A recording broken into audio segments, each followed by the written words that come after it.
Vamos começar então falando de saúde, né, gente? Muito importante começar a semana com informação, inclusive fazendo um alerta. A gente recebe mais uma vez aqui o Dr. Douglas. Seja bem-vindo, doutor. Obrigado. É sempre um prazer receber vocês aqui, viu? Ainda mais para ajudar a população. Coloca na tela aí a campanha Abril Marrom, que é de combate e prevenção também à cegueira, né? Muito importante a gente sempre abrir esse espaço. E o Dr. Douglas Luiz Pereira é médico oftalmologista, especialista em ultrassom ocular, catarata, retina e vítreo. Correto, doutor? Corretíssimo. Doutor, já começa falando pra gente a importância, né, de campanhas como essa, porque de uma maneira geral, o pessoal procura o médico oftalmologista ou só quando tá daquele jeito que não dá mais? Geralmente é assim mesmo, tem muito poucos pacientes que vêm procurar a gente nessa rotina que tem. Geralmente eles vêm procurar a gente quando já tem alguma coisa, a visão ficou ruim, que já está mexendo na visão dele alguma coisa, né? E interessante falar do Abril Marrom, por que Abril Marrom, né? Verdade. Eu tive a sorte de um dos meus mestres ser o idealizador do Abril Marrom. Sério? Que legal. Dr. Suel Abujanra, lá de São Paulo. Que legal. E ele que idealizou, começou com essa ideia. Por que marrom? Porque a grande maioria da cor dos olhos da população brasileira é marrom. Olha só. Aí o pessoal fala, é marrom por causa da catarata. Não, é por causa da cor marrom dos olhos da grande maioria das pessoas mesmo. Que bacana, interessante a gente saber aí a origem. A gente sempre fala aqui, né, campanhas como Janeiro Branco, a gente já falou de Maio Amarelo ano passado, falamos de Outubro Rosa, Novembro Azul. Então tem um porquê da cor, né? Tem um significado. Tem. E que bacana, né, a idealizar uma campanha como essa que ajuda aí milhões de pessoas, né? E quando a gente fala aí de cegueira, doutor, essa prevenção, e falando de consulta de rotina também, o que pode ser considerado o ideal numa consulta de rotina? De quanto em quanto tempo? O que eu costumo falar é que sempre a prevenção é sempre o melhor tratamento. Verdade. Né? Às vezes a gente consegue prevenir alguma doença, olhando os olhos, a gente consegue prevenir alguma doença que tenha no corpo da pessoa. Então, passando de rotina, tendo sintomas ou não, passando com seu clínico geral, fazendo seus exames de rotina e passando com o oftalmologista, no mínimo, uma vez por ano, se tiver tudo bem, tá de bom tamanho. Porque a gente vai falar hoje, né, dos principais problemas oculares que podem levar à cegueira, mas de uma maneira geral, uma vez que essa pessoa fica cega, esse paciente não é reversível? Depende.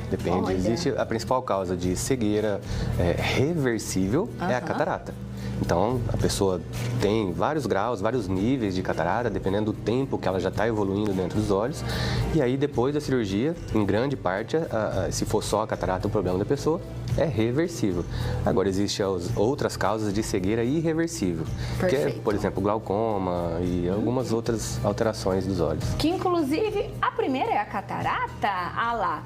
A gente vai falar um pouquinho agora, né, sobre as causas e os principais tratamentos da catarata. Quando a gente fala de catarata, doutor, seria o quê? É algo a longo prazo? É de uma hora para outra? Como que acontece? Geralmente, essa imagem tá bonita, que a gente consegue ver onde está a catarata. Ali tem os olhos e na parte central, ali na menina dos olhos, na pupila, a gente vê que está branquinho. Isso é o sinal de uma catarata avançada já. Cataratas, em geral, dificilmente chega nesse ponto assim, mas Perfeito. É o que dá para a gente ver aí. E, sim, tem que fazer um exame com frequência para a gente ver a catarata. Geralmente, ela dá numa terceira idade, paciente já um pouco com uma idade mais avançada. Pode acontecer antes, existe catarata congênita, criança que já nasce com catarata. Olha só. A importância, então, de ficar atento e prevenir. Exatamente. E sempre passar com o oftalmologista para poder fazer um exame e ver se tem, se não tem, como tratar. Inclusive, a próxima imagem vai explicar melhor ainda pra gente ali, né? Tem um pouquinho mostrando como que acontece, né, doutor? Ali, na primeira imagem lá em cima, a gente vê uma pessoa que não tem catarata. A catarata, o que é? É o escurecimento da lente que a gente tem dentro dos olhos. A gente tem uma lente que chama cristalino, porque ela realmente é uma lente cristalina, totalmente transparente. Ela que regula nosso grau de óculos, por exemplo, né? E conforme vai passando o tempo, essa lente, esse cristalino, vai ficando mais opaco. Ali embaixo a gente já consegue ver ali na parte da frente que está mais branquinho. E isso é a catarata. E a cirurgia a gente retira esse cristalino e coloca uma lente intraocular. Coloca como se fosse um mini óculos lá dentro dos olhos. E fica o resto da vida. Então, por isso que tem como reverter a situação. Se você procurar logo, né? Também tem essa. Agora, mais um problema comum quando a gente fala de saúde ocular. Coloca aí na tela pra gente o próximo. O glaucoma. Glaucoma também é bem comum, doutor? Glaucoma é muito comum e a grande questão, o grande problema, vamos dizer assim, do glaucoma é que ele não traz sintomas nenhum pra gente. Olha só. Quem tem glaucoma não tem dor, o olho não arde. Não sabe. Às vezes não sabe. O que acontece? O glaucoma é uma neuropatia, é um problema do nervo dos olhos que é piorado com o aumento da pressão do olho. Então, tá vendo ali a imagem? Primeiro um olho normal e o segundo um olho com uma pressão aumentada. Então, lá no fundo, tem a parte da frente aqui da córnea, onde tem o cristalino e vai virar a catarata. E no fundo a gente vê o nervo do olho. O olho é como se fosse uma caixa fechada, dura. Só a parte mais macia é o nervo ali atrás. Então, conforme vai aumentando a pressão, vai machucando o nervo, que é a parte mais macia, vamos dizer assim, dos olhos. E com o aumento da pressão vai prejudicando cada vez mais a pessoa. E o glaucoma é também em pacientes mais idosos, mais terceira idade ou não? Geralmente sim, mas também tem em todas as idades. E tem vários tipos de glaucoma. Tem glaucoma de pressão normal, tem glaucoma de ângulo aberto, ângulo fechado, vários tipos de glaucoma. Todos têm tratamento, né?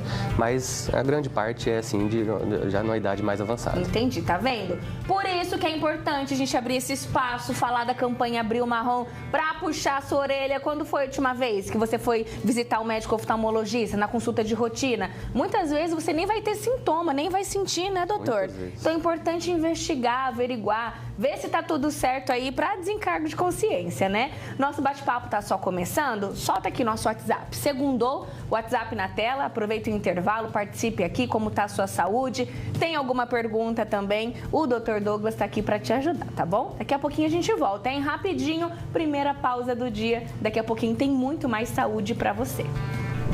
Estamos de volta nesta segunda-feira falando sobre a campanha Abril Marrom, que é de combate e prevenção à cegueira. E o Dr. Douglas está aqui hoje ajudando a gente, esclarecendo aí as principais causas de cegueira hoje, né, doutor? Vamos lá. A gente já falou de catarata, a gente já falou de glaucoma e acredito que o próximo tema é inclusive dúvida de muita gente que já até chegou aqui para mim. Solta aí na tela o próximo. Isso, retinopatia diabética. O que é, doutor, retinopatia diabética? A retinopatia diabética são, na verdade, machucadinhos que a diabetes faz no fundo dos olhos. Ali, a gente consegue ver uma foto de uma retina.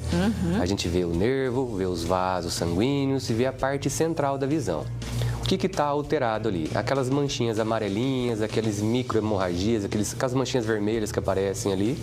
Isso é causa de retinopatia diabética. Entendi. E muitas vezes essa retinopatia causa inchaço nessa parte mais escurinha dos olhos ali, causando também baixa de visão na população. Olha só, fica mais um alerta aí, viu? Doutor, e hoje quando o paciente chega no consultório, quais são as principais queixas? Ele já chega reclamando do quê? A grande maioria é baixa de visão. A baixa ou repentina de visão ou a baixa progressiva de visão. E aí que tá, né? A grande maioria dos pacientes, às vezes chega, doutor, não consegui renovar minha carteira de habilitação. Doutor, não consigo enxergar a lousa lá no fundo da sala. Olha. E aí eles chegam preocupados já achando que vamos fazer um óculos e vamos resolver. Às vezes não é bem assim. Às vezes já tem um diabetes silencioso que está ali machucando. Uma hipertensão, às vezes também começa a machucar o fundo dos olhos. Olha só. O glaucoma, degenerações, algumas coisinhas que podem acontecer também, que não é só óculos que ajuda. E descobertas na consulta de rotina, viu? A Rose de Avaré, doutor, tá dizendo o seguinte: eu tenho aquela pelinha no olho. Já tirei de um olho, mas sofri com muita dor. Tenho medo de tirar do outro olho. Tenho que fazer mesmo essa retirada de pele? Prejudica a minha visão? O meu olho fica vermelho. O que seria essa pelinha? É isso aí. Essa pelezinha, se for pela descrição dela, que parece que chama pterígio. É uma pelezinha que cresce na parte da frente do olho. Quem vê de fora, vê sempre a pessoa com o olho um pouquinho mais inflamado, um pouquinho mais irritadinho, mais vermelho. E olhando no espelho, é uma pelezinha que fica perto da córnea, né? Às vezes ela até avança em cima da córnea. Em geral, ela não causa maiores problemas, maiores alterações. O que ela incomoda, o que ela causa bastante é um incômodo, uma vermelhidão. Só que se ela cresce muito e começa a tampar, fechar os olhos, aí sim tem alteração de grau, tem alteração da visão, que aí é cirurgia. Olha só, respondido aqui então para nossa telespectadora. A Fátima de Birigui, beijo para Birigui. Eu tenho ceratocone, é isso, doutor? Ceratocone na vista esquerda. Tenho 65 anos E, deixa eu ver, faz 9 anos que ela tem. Quando chega de tarde, meu olho fecha completamente. Olha, o que seria isso? Ceratocone. Ceratocone já na verdade, é a principal causa de transplante de córnea hoje em dia. Ceratocone é uma alteração na curvatura da córnea. A córnea é essa tampinha transparente que a gente tem na frente dos olhos.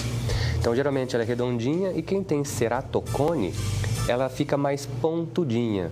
Então, cerato do grego é córnea e cone é cone. Então, seria córnea em formato de cone. Ela fica mais puxadinha. Isso é mais comum em jovens, 20, 25 anos ali, até na adolescência também. Olha!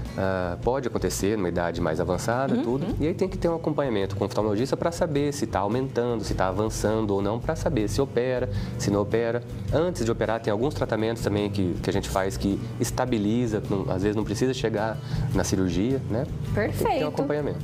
Muita gente participando aqui, não vai dar tempo de eu fazer todas as perguntinhas, mas vou fazer mais uma aqui. Doutor, estão perguntando se conjuntivite pode levar à cegueira.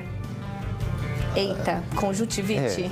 É difícil. Tem primeiro ter o diagnóstico se é mesmo conjuntivite. A grande maioria das conjuntivites que a gente tem hoje em dia é uma conjuntivite viral. Essa geralmente não leva à cegueira. Dependendo desse tipo de conjuntivite, às vezes é uma uveíte, que é uma inflamação ou às vezes uma infecção que tem nos olhos. Isso pode levar à cegueira. E os sintomas no começo, assim, são parecidos com conjuntivite. O olho fica vermelho, às vezes coça. Conjuntivite às vezes pode abaixar um pouco a visão, porque dá uns machucadinhos na córnea. Entendi. E se esse machucadinho fica na frente, a visão fica um pouco mais baixa. Olha só, nosso tempo aqui é curto, né? A gente abriu esse espaço para fazer esse alerta. Tem tantas perguntas chegando, então, se você tá vendo que algo não tá legal, é importante buscar ajuda médica e buscar consulta, né, doutor? Importante. Muito obrigada pela presença. Convido o senhor a voltar só para responder as perguntinhas. A gente vai colocando aqui na tela e vai respondendo aí as perguntinhas para o nosso público. Um abraço também para toda a equipe da Oftalmo Laser, que gentilmente, né, deixou o doutor vir aqui um pouquinho, bater esse papo com a gente. Até a próxima, viu?